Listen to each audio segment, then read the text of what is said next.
Assalamualaikum warahmatullahi wabarakatuh. Selamat pagi Bapak Ibu, dosen, serta teman-teman yang saya banggakan. Perkenalkan, nama saya Dwi Adarisma Andini beserta rekan saya Yuni Peggy Herdawati. Pada kesempatan kali ini, kami akan mempresentasikan artikel jurnal yang berjudul Studi Kasus Perilaku Keterlambatan Datang ke Sekolah pada Siswa SMA. Presentasi ini akan kami sampaikan secara berurutan mulai dari latar belakang, tujuan, metode penelitian, hasil penelitian, pembahasan, hingga simpulan dan saran. Pada slide selanjutnya akan dijelaskan oleh saya. Pada slide latar belakang ini dijelaskan alasan mengapa penelitian ini dilakukan. Dalam dunia pendidikan, disiplin bukan hanya tentang menaati aturan, tetapi juga membentuk karakter siswa agar menjadi pribadi yang bertanggung jawab. Salah satu bentuk disiplin yang paling sederhana adalah datang ke sekolah tepat waktu. Namun, pada kenyataannya masih banyak siswa yang datangnya terlambat. Nah, keterlambatan ini tidak hanya membuat siswa kehilangan waktu belajarnya, tetapi juga dapat mengganggu proses pembelajaran di dalam kelas dan menurunkan kebiasaan disiplin jika terus-menerus dibiarkan.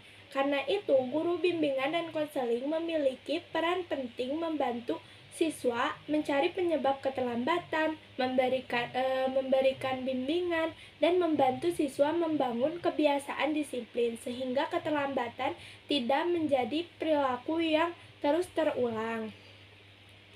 Slide selanjutnya adalah tujuan dan metode. Penelitian ini memiliki 3 tujuan utama. Yang pertama adalah mengetahui apa saja penyebab siswa datang terlambat ke sekolah. Yang kedua adalah mengetahui bagaimana cara sekolah menangani siswa yang terlambat. Dan yang ketiga adalah memberikan masukan kepada guru BK mengenai layanan yang tepat untuk membantu meningkatkan kedisiplinan siswa. Untuk mencapai tujuan tersebut, penelitian menggunakan metode penelitian kuantitatif dengan pendekatan studi kasus. Artinya, penelitian ini ingin memahami masalah secara mendalam melalui pengalaman satu orang siswa yang pernah datang terlambat ke sekolah. Data diperoleh melalui wawancara semi terstruktur yang berisi 10 pertanyaan. Kemudian hasilnya dianalisis sehingga diperoleh kesimpulan. Slide selanjutnya adalah hasil wawancara.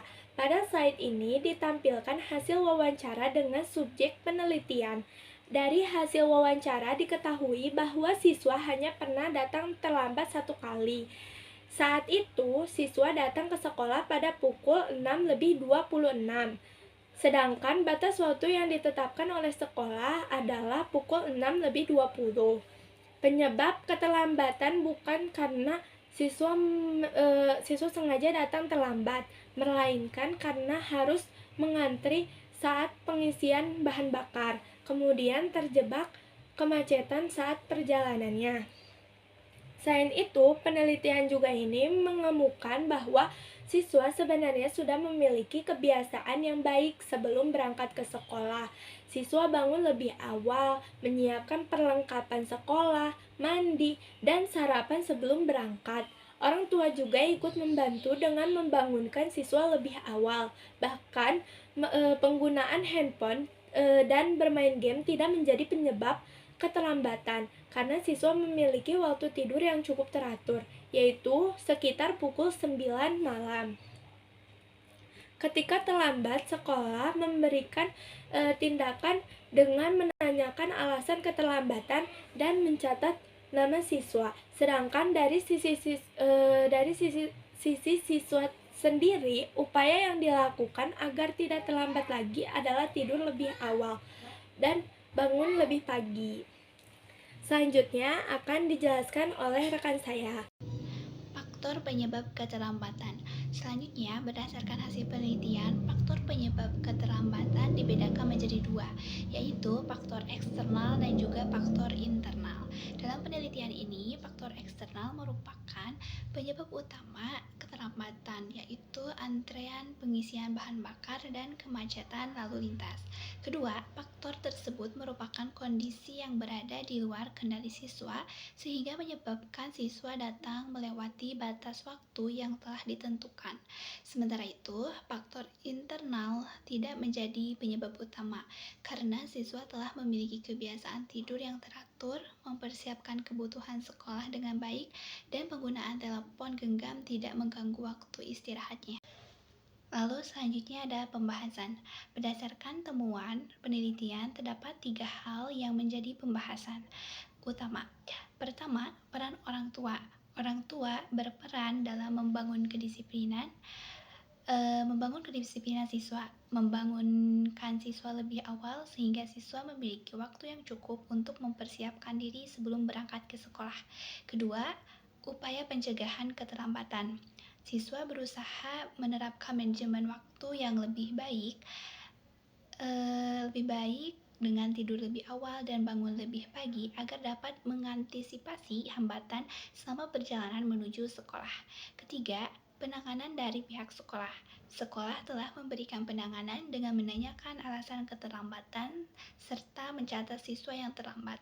Namun, penelitian ini menunjukkan bahwa layanan bimbingan dan konseling yang bersifat preventif masih perlu diperkuat agar perilaku terlambat dapat dicegah sejak dini. Terakhir ada simpulan dan saran. Sebagai penutup, dapat disimpulkan bahwa perilaku terlambat datang ke sekolah pada subjek penelitian lebih dipengaruhi oleh faktor eksternal, yaitu antrian pengisian bahan bakar dan kemacetan lalu lintas.